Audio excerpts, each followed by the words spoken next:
출애굽기 5장 19절로 23절 말씀을 우리 한 절씩 교독하신 후에 마지막 23절 말씀은 한 목소리 합독하도록 하겠습니다. 제가 먼저 출애굽기 5장 19절 말씀 읽겠습니다.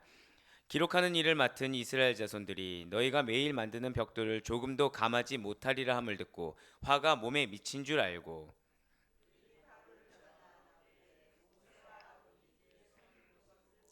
그들에게 이르되 너희가 우리를 바로의 눈과 그의 신하의 눈에 미운 것이 되게 하고 그들의 손에 칼을 주어 우리를 죽이게 하는도다. 여호와는 너희를 살피시고 판단하시기를 원하노라.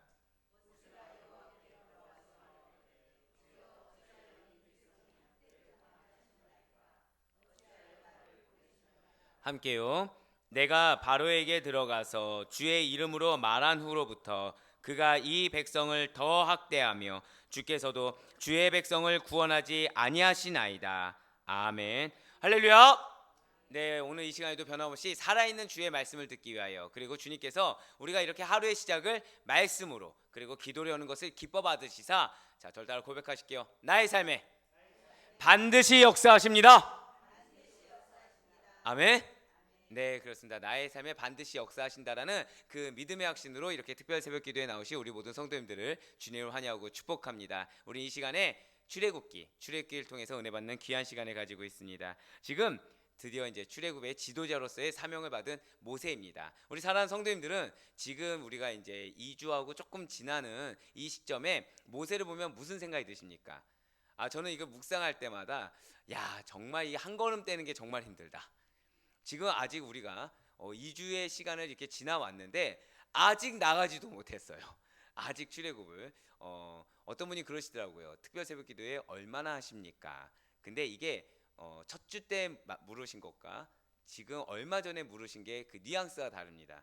첫 주 때는 한 1주 하시나요? 2주 하시나요? 그 얼마 전에 뉘앙스는 한 1년 하실 계획이시죠? 예, 다들 되게 믿음의 담대함을 가지고 저를 바라봐 주시네요. 네, 그래서 상당히 기뻤습니다. 왜냐면은 이 출애굽기에 대해서 새롭게 은혜를 많이 받아주시는구나 하니까 얼마나 감사인지 몰라요. 그런데도 불구하고 이 모세가 한 걸음 떼는 게 너무 어려운 거죠. 지금 한 걸음 한 걸음 나아가는 게 쉽지가 않습니다. 그러니까 우리 사랑하는 우리 성도님들께서 혹시 어떤 믿음의 길을 나아가는데 사명의 길을 나아가는데 어려움이 있으시다면 당연하게 받아들이시길 바래요. 왜요? 그 길이 하나님이 여러분들에게 명하신 길이기 때문에 이 모세와 같이 한 걸음 떼는 게 어려울 수밖에 없습니다. 왜요? 사단은 그 은혜의 길을 걸어가는 것을 원치 않기 때문이라는 거죠. 사단은 그 믿음의 길을 수월하게 걸을 수 있는 것처럼 현혹해서 다른 길로 이탈하게 만들고 싶어 하지 그 길을 끝까지 인내하면서 한 걸음 한 걸음 한 걸음 스텝 바이 스텝 하는 것을 원치 않는다라는 것입니다. 맞습니다. 지금 출애굽의 지도자로서 첫 걸음을 믿음으로 떼었지만 그렇게 호락호락하지 않는다라는 거예요. 아론과 함께 바로에게 가서 출애굽을 담대하게 요구했습니다. 그렇지만 역시나 하나님께서 말씀하신 대로 바로에게 거절당했어요. 그리고 애굽 왕 바로는 지금 기분이 안 좋은 거죠. 내가 왕 중의 왕이고 천상천하 유아독존인데 감히 노예에 불과한 자들이 노예의 지도자라고 해서 와서 기껏 얘기하는 게 나한테 떳떳하게 자신의 권리를 요구하는 것처럼 너무 떳떳하게 나는 두려워하지 않고 하나님을 두려워한다고 하면서 밝히고 있는 것입니다. 그러니까 애굽 왕 바로는 지금 자존심이 상했습니다. 굉장히 화가 났죠. 그러니까 이러한 모세의 출애굽의 요구를 빌미로 해서 이스라엘을 탄압했다는 거예요. 그래서 어제 들었던 것처럼 그런데 그 바로 왕의 탄압과 압제가 어마어마했다는 거죠. 죽일 듯이 그 압제를 행했다라는 것입니다. 그래서 이스라엘 백성들은 원망을 쏟아낼 수밖에 없었어요. 왜요? 이전까지는 힘들기는 해도 감당할 만했거든요. 근데 이제는 힘든 게 감당할 수조차 없다라는 것입니다. 그래서 원망이 이제 나오게 된 거예요. 자, 근데 이스라엘 백성들은 지금 가장 중요한 쟁점 하나를 놓쳤죠. 자, 지금 왜 더 힘들어진 것입니까? 아예 그럭저럭 먹고 사는 거에 그 처지에서 벗어나서 절대 한번 고백하실까요? 참된 자유. 그렇습니다. 참된 자유함을 받기 위한 과정인데 그거는 다 생략하고 현실만 보기 시작했다는 거예요. 현실만 지금 바라보고 이전과 비교해서 앞으로 있을 소망에 대한 확신은 없은 채 지금 내가 힘든 것만 바라보고 있다라는 거예요. 그러니까 원망이 생기죠. 여러분들 기억하시길 바래요. 여러분들 삶 가운데 원망이 생기는 이유는 단 하나입니다. 소망을 놓쳤기 때문입니다. 소망에 대한 확신을 놓쳤고 비전에 대한 확신을 놓쳤기 때문에 원망과 염려가 생길 수밖에 없다는 사실을 이 시간 반드시 기억하시길 바라겠습니다. 그래서 지금 이스라엘 백성들은 원망의 대상을 누구로 삼았느냐? 바로 왕이 절대 아니에요. 아이러니하게도 자신들을 위해 힘썼던 모세와 아론입니다. 본인들의 노예 생활을 벗어나게 해주려고 노력한 모세 아론에게 이스라엘의 기록원들은 모든 책임을 전가하려고 했어요. 바로가 이스라엘을 미워하고 죽이게 하려고 하게 된 이유가 모세 아론 너희들 때문이야 라고 책임을 전가했다는 거죠. 사랑하는 우리 아데포의 교회 성도 여러분들, 아마 여러분들도 경험이 있을 것입니다. 때때로 우리가 호의를 베풀었어요. 근데 그로 인해 돌아오는 것이 오히려 원망이나 불평이나 의심인 경우를 접해보신 적이 있을 것입니다. 물에 빠진 사람을 구해놨더니 이렇게 보따리를 내놓으라는 격에 아전인수격으로 대꾸하는 사람들을 우리는 볼 수가 있다라는 거예요. 한번 예수님을 한번 생각해 보시길 바래요. 하나님께서는 예수님을 인류를 구원할 유일한 독생자로 보내셨습니다. 그런데 그 방법이 가장 처참하고 가장 힘든 십자가를 대신 지는 방식으로 정해 주셨다는 거예요. 그리고 예수님께서는 순순히 그 하나님의 방법에 순종하셨다는 거죠. 우리 주님께서는 하나님의 그러한 본인의 방법에 이런 방구의 항변도 없이 그저 담대하게 믿음으로 십자가를 홀로 지셨으며 그 가운데에서도 하나님의 뜻만이 이루어지길 간절히 기도하셨다는 거예요. 하나님, 당신의 뜻이 이루어지기를, 하나님, 이런 나를 통하여 당신의 영광만이 드러나기를 원합니다 라고 기도하셨다는 것이죠. 하나님의 정해놓으신 뜻이 있었습니다. 그분의 방법이 있었어요. 거기에 대해서 주님께서는 원망하지 않았다라는 거죠. 주님, 내가 당신 방법대로 했는데 왜 십자가입니까? 라고 이야기하지 않았다라는 거예요. 주님, 내가 당신의 뜻에 따라 사명을 다하는데 왜 나는 자꾸 이렇게 사람들에게 멸시를 당하고 사람들에게 무시를 당하며 지금 이것이 정말 승리인지 실패인지 모르는 이러한 삶을 살게 되는 것입니까? 라고 항변하지도 않았다라는 것입니다. 지금 이스라엘의 기록원들을 보시길 바래요. 이스라엘 기록원들은 바로에게 주의 이름으로 말한 뒤에 이스라엘 백성이 더 학대받았어, 차라리 그러면 말하지 말 걸 그랬지 라고 하면서 원망을 쏟아내는 것과 전혀 다르다는 거예요. 그렇습니다. 지금 이스라엘의 기록원들은 예수님은 자신의 사명의 근원을 알았어요. 예수님은 자신의 사명의 목적과 목표를 명확히 알았습니다. 그렇지만 이스라엘 기록원들은 문제의 근원을 전혀 모르고 있었다는 거예요. 그저 현실에만 급급해서 나의 억울함, 나의 속상함만을 풀 대상이 필요했다는 거예요. 지금 뭐가 필요한 거예요? 화풀이 대상이 필요한 거죠. 내 감정을 쏟아낼 대상만 필요했다는 것입니다.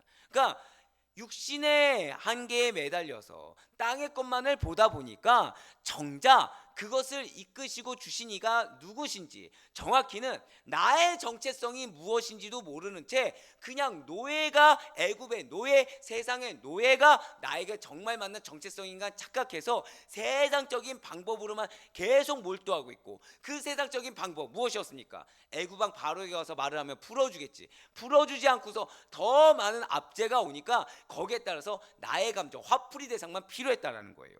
그렇다면 이렇게 이스라엘 기록원들이 모세와 아론을 원망할 때 모세는 그럼 어떻게 했을까요? 이스라엘 기록원들은 어제 우리가 들었던 대로 하나님이 아니라 세상의 방법으로 추구하다가 세상으로부터 비난과 조롱과 멸시를 당했습니다. 하지만 모세는 어떻게 했을까요? 분명 모세는 신실한 믿음의 종입니다. 우여곡절이 있었지만 결국에는 순종하였고 결국에는 하나님께 쓰임받은 믿음의 종이었다는 거예요. 여러분들 반드시 기억하셔야 될 거는 우리는 연약합니다. 우리는 우여곡절을 겪을 수도 있어요. 하지만 절 따라 고백하실게요. 그럼에도 불구하고 순종할 때, 이게 정말 중요해요.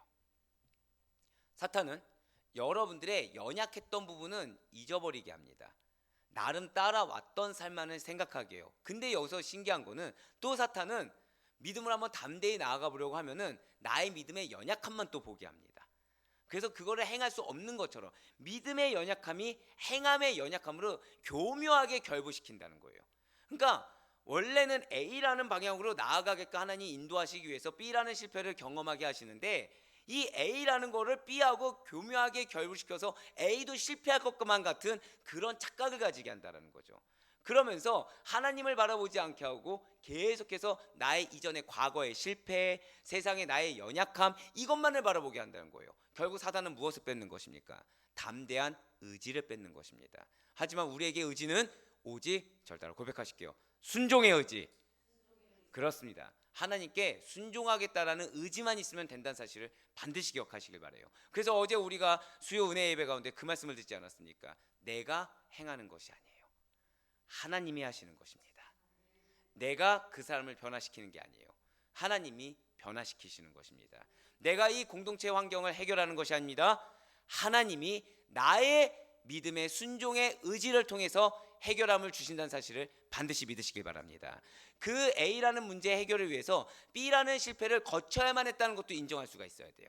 B라는 것을 실패하지 않는다고 한다면 A의 성공을 거둘 수가 없기 때문에 우리에게 반드시 그 과정의 실패를 겪게 하시니까 우리 하나님이시라는 사실을 믿으시길 바라겠습니다. 누굴 보면 알 수 있을까요? 예수님을 보면 알 수 있다는 거예요. 예수님의 십자가, 아마 여러분들 중에 모르는 분이 없을 거예요. 당시 로마 형벌 중에서 최악의 형벌이었습니다. 그러니까 사람의 인생으로 보면 예수님은 실패자였어요. 왜일까요? 많은 사람을 거느렸습니다. 얼마든지 우두머리가 될 수 있었어요. 그러니까 이렇게 생각하시면 되겠죠. 정당의 어떤 당을 하나 창설할 수 있을 정도로 정치적인 영향력을 발휘할 수 있었던 분이 갑자기 노예들 중에서 최악의 노예들이 받을 사형수가 되었다고 생각해 보십시오. 그럼 인간적으로 볼 때 얼마나 실패한 인생이겠습니까? 하지만 그 방법이야말로 하나님이 세우시는 가장 성공하는 방법이었다는 사실을 놓치지 마시길 바라겠습니다. 그래서 여러분들의 지금 현실의 문제를 현실의 문제에서 국한시켜서는 안 된다는 거예요. 절따라 고백하실게요. 나를 향한 하나님의 섭리가 있습니다. 그렇습니다. 우리가 출애굽기 1장부터 봐오면서 하나님이 여러분들에게 계속 누차 말씀하신 게 무엇일까요? 여러분들 향한 언약이 있다라는 거예요. 여러분들 향한 당신의 사명이 있다라는 것입니다. 근데 그 사명을 이루기 위한 과정 가운데 하나님은 세밀하게도 말씀하시고 때때로는 질책도 하시지만 변치 않는 것은 끝까지 여러분들 향해 포기하지 않으시는 하나님의 섭리가 있다는 거죠. 그렇기 때문에 하나님이 우리에게 원하시는 것은 다른 것이 아니라는 거예요. 오늘 모세처럼 신실한 믿음의 종으로서 순종의 의지만 보이면 된다라는 거죠. 그렇기 때문에 모세는 지금 이스라엘 기록원들의 반응하고 달랐다라는 거예요. 이스라엘 기록원들은 자신의 정체성을 놓쳤기 때문에 문제가 터졌을 때 세상으로 나아갔습니다. 하지만 이스라엘 기록원들에게 당한 모세는 그 억울함을 하나님께 원망하면서 쏟아내는 대신에 또 다른 누군가 아론에게 핑계대는 대신에 즉시로 하나님의 도움만을 간구했다는 거예요. 현실의 문제가 터졌을 때 핑계거리를 찾은 것이 아니라 즉시로 하나님께 도움을 간구했다는 거죠. 하나님 앞에서 주의 백성들의 고난을 살펴주기를 바라면서 나의 억울함을 이야기하지 않았습니다. 나에게 맡겨준 영혼들의 고난을 살펴주길 원하는 마음으로 그들을 위해서 중보했어요. 결단코 원망이 아니라 의인의 절규를 쏟아내고 있었다는 거죠. 모세는 여호와 하나님께 간절히 간구하였습니다. 강청했어요. 하나님, 어찌하여 이스라엘을 학대당을 하셨습니까? 여기에 당시의 뜻은 무엇인가요? 제가 바로에게 가서 당신의 이름을 말한 뒤에 하나님께서 말씀하신 대로 이스라엘이 더욱 학대를 당했습니다. 오 살아계신 정령하신 하나님이시여, 나의 주여, 주님께서 당신의 백성을 정령 구원하지 않으시겠습니까? 불쌍히 여기소서. 오늘 주님께서는 이 본문의 말씀을 통해서 첫 번째로 이스라엘의 기록원들의 모세와 아론을 향한 원망, 그리고 두 번째로 모세의 하나님께 대한 간절한 간구, 이 두 가지에 대비되는 그 모습을 통해서 우리의 모습과 세상의 모습에 대해서 깨닫고 은혜 받으며 우리 역시도 완벽하게 의인 쪽으로, 의인의 택함으로 변화되기를 간절히 원하시고 계십니다. 그래 부디 오늘 메시지를 통해서 힘들고 어려운 일을 당할 때마다 의인이 하나님의 뜻대로 했지만 즉시로 좋은 결과를 내지 못했다고 한다면 과연 우리는 이 이스라엘 기록원들처럼 원망하고 핑계대며 조급해하는 것이 옳은 것인지, 아니면 그래도 그럼에도 불구하고 돌이켰던 모세와 같이 때를 확신하고 기다리며 간구해야 하는지에 대해서 생각하고 결단하기를 원하시고 계시다는 거예요. 자, 먼저 그러면 이스라엘의 기록원들의 모세와 아론을 향한 원망인 것입니다. 19절부터 21절 말씀 한번 보시길 바라요. 기록하는 일을 맡은 이스라엘 자손들이 너희가 매일 만드는 벽돌을 조금도 감하지 못하리라 함을 듣고 화가 몸에 미친 줄 알고 그들이 바로를 떠나 나올 때 모세와 아론이 길에 서 있는 것을 보고 그들에게 이르되 너희가 우리를 바로의 눈과 그의 신하의 눈에 미운 것이 되게 하고 그들의 손에 칼을 주어 우리를 죽이게 하는도다. 여호와는 너희를 살피시고 판단하시기를 원하노라. 자, 이스라엘 기록원들은 어떤 삶을 살았나요? 중간자적 입장이었죠. 중간자적 입장으로 이스라엘 백성들에게 바로의 말을 그대로 직역해서 고통을 안겼습니다. 근데 그 고통이 자기에게 미치기 시작한 거예요. 오늘 말씀 보세요. 21절 보면 자기가 나름의 예쁨을 받았다고 착각하는 겁니다. 인정을 받았다고 착각을 하고 있다는 거죠. 근데 이제 미운 것이 되었다는 거예요. 자, 근데 우리가 어제 말씀을 통해서 알 수 있지만 바로는 이 이스라엘 백성들을 사람 취급하였나요? 자신의 백성 취급했습니까? 아니라는 걸 우리는 잘 알죠. 남 취급했습니다. 너희가 그들이 전혀 백성으로 인정하지 않았어요. 착각하고 있다는 거예요. 지금 착각하면서 그 너희들 때문에 이렇게 된 거를 하나님이 좀 알아줬으면 좋겠어. 저주를 퍼붓고 있죠. 그러니까 바로 왕이 자신들의 요구를 받아들이는커녕 오히려 분노를 쏟아내는 걸 보고서 이제서야 이스라엘의 처한 상황이 총체적 난국에 빠진 것을 이제서야 체감하게 된 것입니다. 그러니 한번 19절을 다시 보시면 화가 몸에 미쳤다. 그러니까 이제서야 내가 화가 닥친 것을 깨달았다라는 것이죠. 지금 이 말은 온갖 종류의 모든 부정적인 것이 우리 이스라엘에게 영향력을 행사하게 됐어. 큰 곤란에 빠졌다라는 의미를 지금 표현하고 있다는 거예요. 지금 이스라엘 기록원들은 스스로 이렇게 생각하고 있다는 거죠. 지금 이스라엘이 어마어마한 공격에 빠졌어. 지금 빠졌나요? 이전에 빠졌나요? 이미 이전에 빠졌거든요. 근데 얼마나 이기적입니까? 나름 살만했다가 대표자의 격으로 그 자리에 있었는데 그 전에는 그 고통을 모른 척하다가 자신에게 화가 미치니까 이제서야 화가 미쳤다고 생각하는 거예요. 그냥 놔두면 어떠한 위험 없이 매일 안정적인 삶을 살았을 텐데 굳이 모세와 아론이 바로 왕에 가서 광야에 가서 예배하게 해달라는 요청을 해서 이스라엘은 공경에 빠지게 된 거야. 이스라엘이 닥친 환난과 공경 초체적 난국의 원인은 모세와 아론이야. 스스로 그렇게 판단내어 버렸습니다. 그렇습니다. 당시의 이스라엘 기록원들이 바로와의 이 실망스러운 면담 결과를 보니까 그 원인이 모세와 아론에게 있는 것처럼 여겨졌다는 거죠. 그러하기 때문에 그로 인한 원망감으로 강한 적의를 드러내고 있다는 것입니다. 20절 말씀 다시 한번 보시길 바라요. 이러한 마음을 가지고 있는 이스라엘 기록원들이 면담을 마치고 나오자마자 지금 누구를 발견합니까? 모세와 아론을 발견했다는 거예요. 이 둘이 우연히 길에 서 있었다는 거죠. 그렇다면 과연 모세와 아론이 굳이 그 자리에 우연히 서 있었던 것입니까? 아니라는 거예요. 아니라는 것입니다. 모세와 아론은 궁궐 밖에서 계속 이스라엘의 기록원들이 나오기를 기다려줬다는 거예요. 모세와 아론 역시도 이 하나님의 비록 그러한 말씀이 있었지만 면담 결과가 궁금했다라는 거죠. 모세와 아론은 이스라엘 백성들이 바로 왕에게 압제와 학대를 당한 사실을 알고도 모른 체 하면서 난 내 할 길 다 했으니까 나머지는 너희 몫이야 라면서 뒷짐지고 있지 않았습니다. 하나님 때가 되면 알아서 역사해 주겠지 라면서 무책임한 자세로 있지 않았다라는 거예요. 사랑하는 우리 아드포교회 성도 여러분들, 여러분들은 주님께서 명하신 사명자입니다. 믿으십니까? 여러분들은 여러분들의 공동체를 변화시킬 의무를 가진 영적 지도자입니다. 믿으십니까? 영적 지도자에게는 책임이 있습니다. 책임이 있어요. 영혼을 돌볼 책임이 있는 것입니다. 영적 지도자라고 한다면 자신이 책임을 지고 맡겨진 무리들을 돌보고 관심을 가지며 십자가를 대신 져줄 수 있는 책임감이 있어야 되는 것입니다. 그렇지 않다고 한다면 양무리들은 반드시 상처를 받을 수밖에 없다라는 것이죠. 네, 그렇습니다. 지금 적극적으로 관심을 가지고 그 자리가 불편한 자리가 될 수 있는 걸 알면서도 그 자리를 지키고 있었어요. 이스라엘 기록원들이 자신에 대해서 적대적인 걸 알면서도 기다렸다는 거죠. 그런데 역시 마찬가지로 이스라엘 기록원들이 바로와의 면담을 마치고 이를 신앙적으로 점검하고 극복할 방법을 찾기보다는 자신들의 눈앞에 처한 어려움으로 말미암아 분명히 이스라엘 백성이잖아요. 하나님을 믿는 백성이잖아요. 하나님께 기도하며 나아가는 것이 아니라 곧바로 화를 쏟아냈다는 거죠. 인간적인 방법의 일환으로 모세와 아론을 원망하는 불신앙을 나타냈다라는 것입니다. 사랑하는 우리 성도 여러분들, 믿음이 연약한 성도들은 거친 풍파가 몰아치는 이 세상 속에서 자칫 절 따라 고백하실게요. 신앙의 중심을 잃어버리기가 쉽습니다. 그러니까 우리가 분별해야 될 것은 믿음이 연약한 성도들이 하는 말에 우리의 마음이 어려워하거나 그것에 대해서 우리까지 흔들릴 필요가 없다라는 거예요. 분별할 필요가 있다는 거죠. 신앙의 중심이 흔들린 말인지 아니면 이 신앙의 중심이 있는데 이걸 좀 더 개선해 보고자 하는 말인지 그걸 분별할 수가 있어야 된다는 것입니다. 그러다 보니까 믿음이 연약한 자들이 신앙의 중심이 잘 흔들리다 보니까 절대자이고 공의로우신 하나님을 원망하는 말과 행동을 자기도 모르게 한다는 거예요. 하나님께서 나를 도우라고 보내주신 신실한 영적 지도자들과 나의 신앙적인 멘토들을 원망한다는 거죠. 그러니까 살다가 일이 안 되면 누구 탓을 한다는 거예요.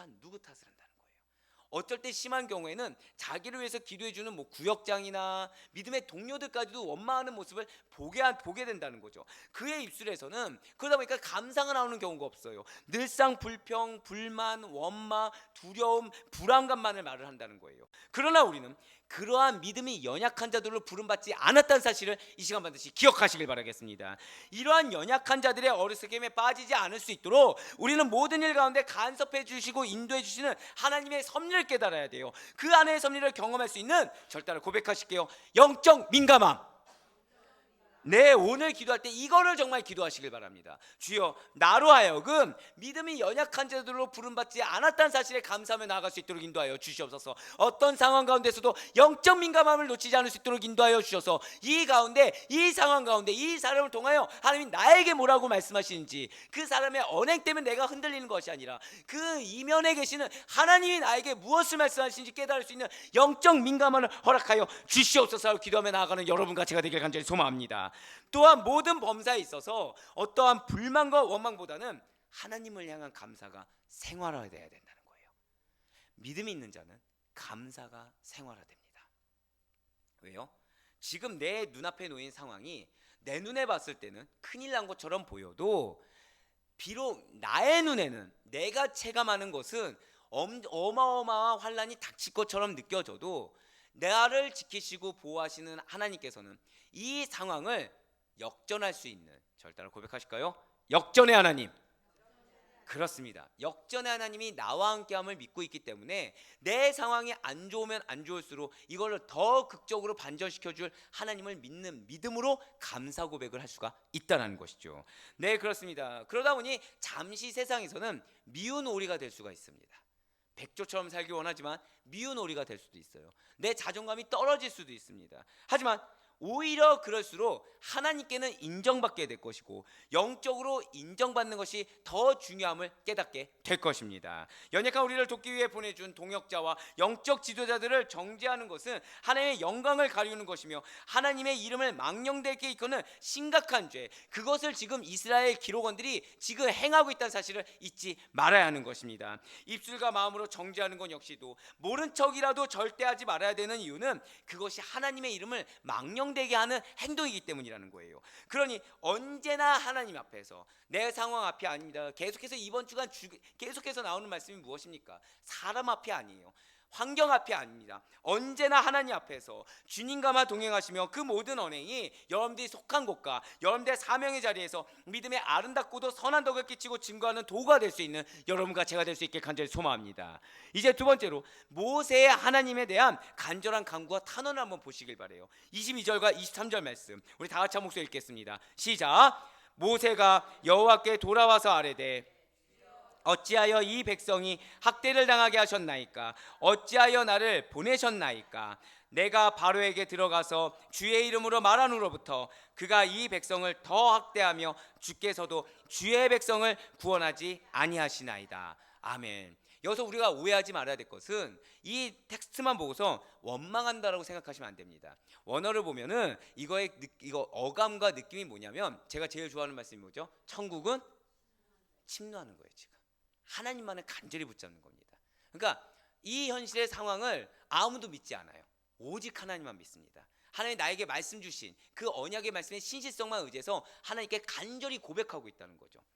진실로 모세는 하나님의 신실하심을 믿었어요. 그래서 자신이 하나님의 이름으로 하나님께서 명령하신 것을 성실하게 수행하기만 하면 즉시 하나님의 역사가 일어날 것이라고 굳건히 믿었다는 거죠. 그리고 이스라엘 역시도 출애굽의 결과를 속히 맞이하는 기쁜 날이 찾아올 것이라고 예상하고 믿었어요. 그렇습니다. 모세는 신실하신 하나님의 명령을 의심하지 않았습니다. 그래서 그 명령에 순종하기만 하면 전능하신 하나님께서 마치 이스라엘 백성을 바로에게서 빼앗듯이 완전하게 떼어내 주실 것으로 믿었다라는 거예요. 그런데 그 믿음이 헛된 것인 것처럼 그럴 기미가 전혀 보이지 않았다는 거죠.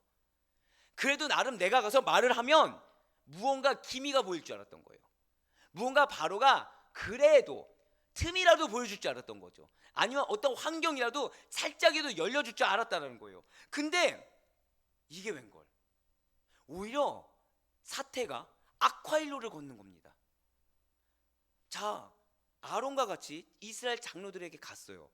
순적했나요? 순적하지 않았나요? 순적했어요. 즉시로 믿었어요. 와, 어떻게 도망자인 내 말을 이렇게 따라줄 수가 있지? 하나님 말씀하시니까 진짜 되는구나.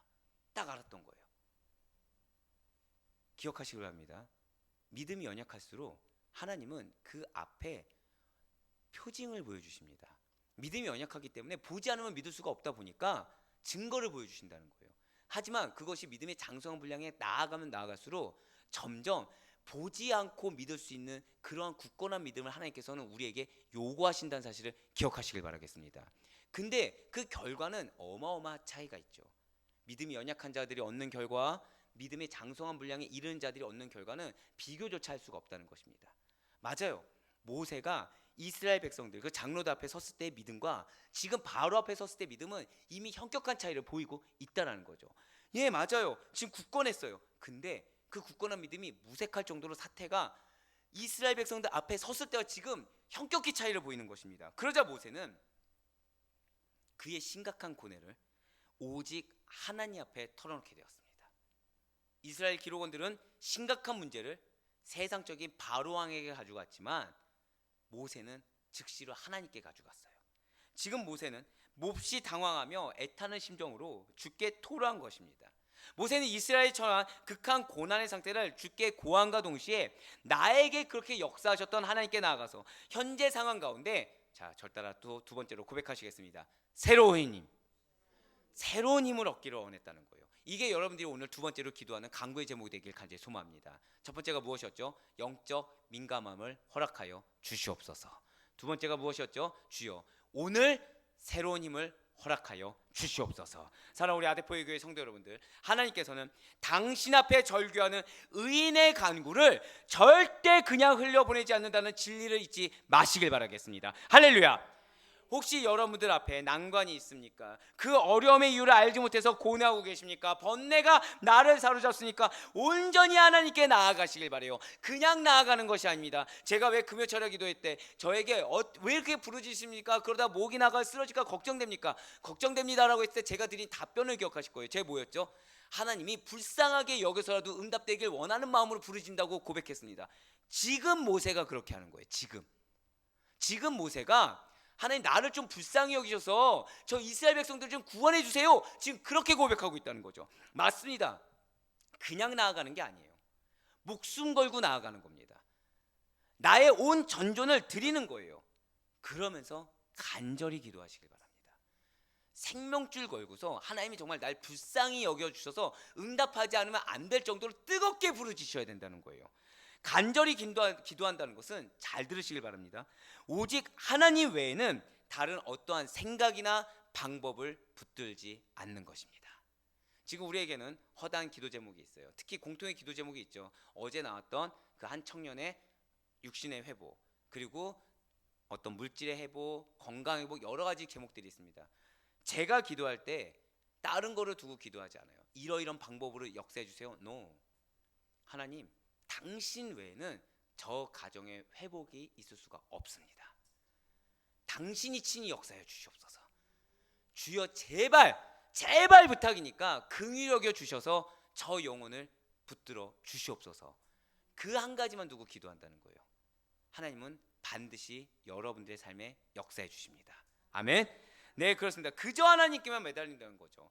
그러면 반드시 하나님께서는 선한 길을 보여주신다는 사실을 믿으시길 바라겠습니다. 그래서 시편 91편 15절 말씀을 반드시 기억하시길 바라요. 시편 91편 15절 말씀입니다. 그가 내게 간구하리니 내가 그에게 응답하리라. 그들이 환난 당할 때 내가 그와 함께하여 그를 건지고 영화롭게 하리라. 아멘. 우리의 간구에 누가 응답하신 것입니까? 우리 구주 하나님께서 응답하심을 믿으시길 바라겠습니다. 우리가 환난을 당할 때 우리와 누가 함께 하십니까? 우리가 환난을 당할 때 우리를 누가 건지시고 영화롭게 하시는 것입니까? 우리 주 예수 그리스도 하나님 외에 없다는 사실을 이 시간 반드시 믿으시길 바라겠습니다. 살아오는 성도 여러분들, 모든 일 가운데 하나님의 뜻을 분별하여 진실하게 행하시길 바라요. 영적 민감함을 가지고 나아가시길 바랍니다. 나의 힘으로 어쩔 수 없는 문제에 직면하게 되면 모든 인간적인 처방을 생각으로든 행동으로든 다 내려놓고 먼저 앞서서 이미 알고 계신 여호와께, 하나님께 맡기고 주님께 믿음의 담대함을 걸어 주의 힘을 얻으며 나아갈 수 있는 여러분과 제가 되길 간절히 소망합니다. 우리의 구원주 되신 주님께서는 여러분과 저에게 새 힘을 주실 뿐만 아니라 자신의 영광을 위해서라도 우리를 통하여 전혀 새롭고 경이로운 역사를 반드시 이루신다는 사실을 믿으시길 바라요. 하나님께서는 우리에게 언약의 말씀을 주시면 당신의 신실성 때문에라도 우리에게 반드시 그 말씀을 실현하시는 사실을 믿으시길 바라요. 그래서 주님께서는 이사야 41장 13절 말씀을 통해서 우리에게 이렇게 격려하시는 것이 아니겠습니까? 화면 보시면서 이사야 41장 13절 말씀을 한 목소리 읽도록 하시겠습니다. 시작. 이는 나 여호와 너의 하나님이 내 오른손을 붙들고 내게 이르기를 두려워하지 말라, 내가 너를 도우리라 할 것임이라. 할렐루야. 너무 감사했어요. 메시지를 쓰는데 아신 분은 아시겠지만 초고를 써놨습니다. 근데 이 특별 새벽 기도 동안 단 한 번도 그 초고만 나가게 허락하신 적이 한 번도 없으세요. 새벽에 끝까지 말씀을 업그레이드해서 업데이트해서 쓰게 하십니다. 근데 어제 마지막 메시지가 새벽 1시 반에 주신 메시지가 이거였어요. 다시 한번 보세요. 이는 나 여호와 너의 하나님이, 자, 오른손이 뭘 뜻하는지 아시죠? 힘입니다. 힘, 권능.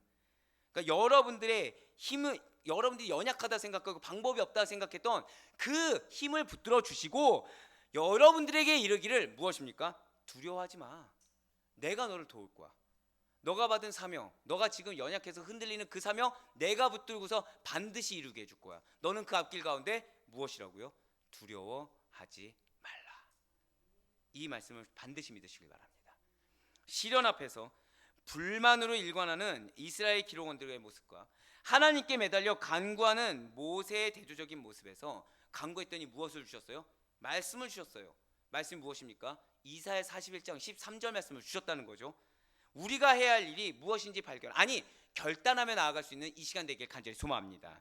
하나님만을 온전히 믿으시길 바라요. 진정으로 의지하는 가운데 주님의 해결, 주님의 도우심을 경험할 수 있는 여러분과 제가 되길 간절히 소망합니다. 그래 바로 고난기는 현재의 고난 앞에 혹시라도 내 마음 가운데 불평이 있고 염려가 있다면 멈추시길 바랍니다. 그 고난은 여러분들의 중심을 바로잡게 되는 축복의 통로라는 사실을 놓치지 마시길 바라요. 고난을 허락하신 게 여러분들을 괴로워하고 잠깐 멈춰서 좌충운돌 이렇게 흔들리라고 주신 것이 아니라 절대 마지막으로 고백하시겠습니다. 마음의